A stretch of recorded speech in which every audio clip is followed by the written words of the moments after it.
tundukkan pandangan. Allah berfirman, wa qul lil mu'minin yaghuddu min absari. Katakan kepada laki-laki yang beriman menundukkan pandangan mereka.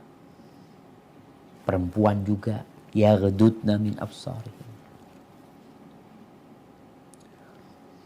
Bagaimana Rasul sallallahu alaihi wasallam mengatakan la tudbi'in nadratan nadrah.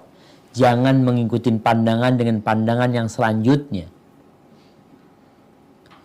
Fa inna lakal ula wa laysat lakal akhirah. Engkau itu nggak berdosa dengan awal pandangan yang tidak sengaja itu, tapi yang selanjutnya jadi dosa buat kau. Ketika Jarir bin Abdullah Al-Bajali bertanya kepada Nabi SAW tentang pandangan mata yang tidak sengaja. Kadang-kadang kita ngeliat, ya Allah ya. Apalagi sekarang di handphone.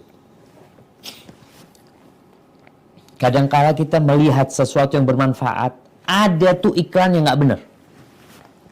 Datang tuh muncul, tahu-tahu. Apa yang harus dilakukan? Jangan diikuti. Lewati. Datang lagi lewati. Kata Rasul SAW kepada Jarir bin Abdullah, isrif basar. Palingkan pandangan. Kenapa? Karena semua musibah itu dimulai dari sini.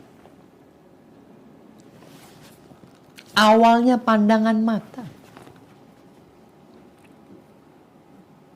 Kalau di sini aja, ini jendela ya, ada pendengaran, oke siap. Tapi yang paling berat pandangan mata. Kalau di sini aja nggak dijaga, engkau buka lebar-lebar, tuh angin semuanya masuk ke rumahmu. Kalau sudah masuk rumah, engkau mau usir. Tak bisa. Makanya Rasul SAW menyebutkan. An-nadratu sahmun min sihami iblis. Masmumah. Pandangan itu adalah anak panah iblis yang beracun. Beracun. Nggak perlu sampai masuk ke jantung antum. Luka dikit aja. Kata orang Jawa gerekes, demam antum. Gara-gara satu pandangan. Gimana kalau dua pandangan? Gimana tiga pandangan? Gimana kalau antum terus memandang?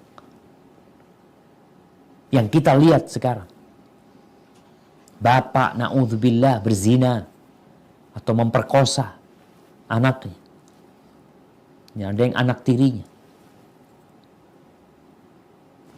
Dari pandangan. Maka hati-hati para orang tua. Anaknya, anak perempuannya, pakaiannya dijaga. Auratnya dijaga. Karena ada setan-setan yang berwujud manusia.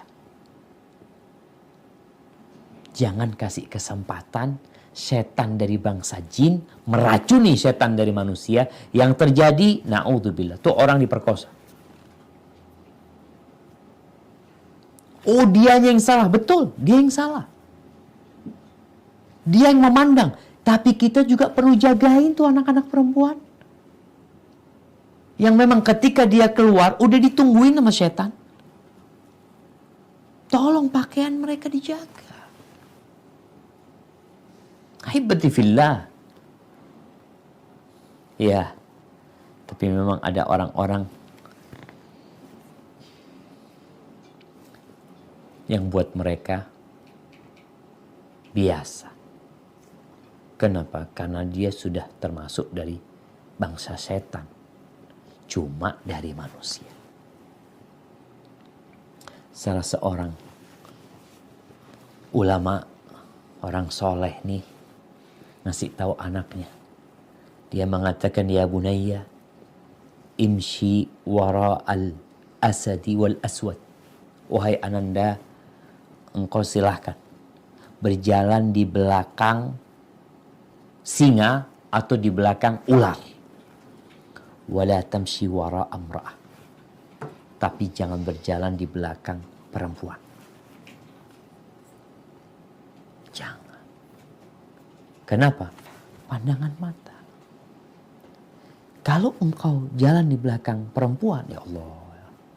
Apalagi kalau perempuan itu pakai jilbab aja, kadangkala masih ada tuh godaan. Apalagi ini perempuan tidak menutup auratnya. Ini buat yang suka Car Free Day. Oh, Car Free Day, jalan-jalan. Apa yang dia lihat? Apa yang dia lihat? Keliling sana. Ada yang Yahano jalan-jalan di belakangnya. Fitnah semuanya. Engkau datengin tuh tempat fitnah. Sebagian orang memang keluar dari rumahnya menuju ke tempat fitnah itu tujuannya cuci mata. Memang dari awal itu. Yuk jalan-jalan ke mall, ngapain? Cuci mata. Maka gimana engkau akan selamat dari fitnah wanita?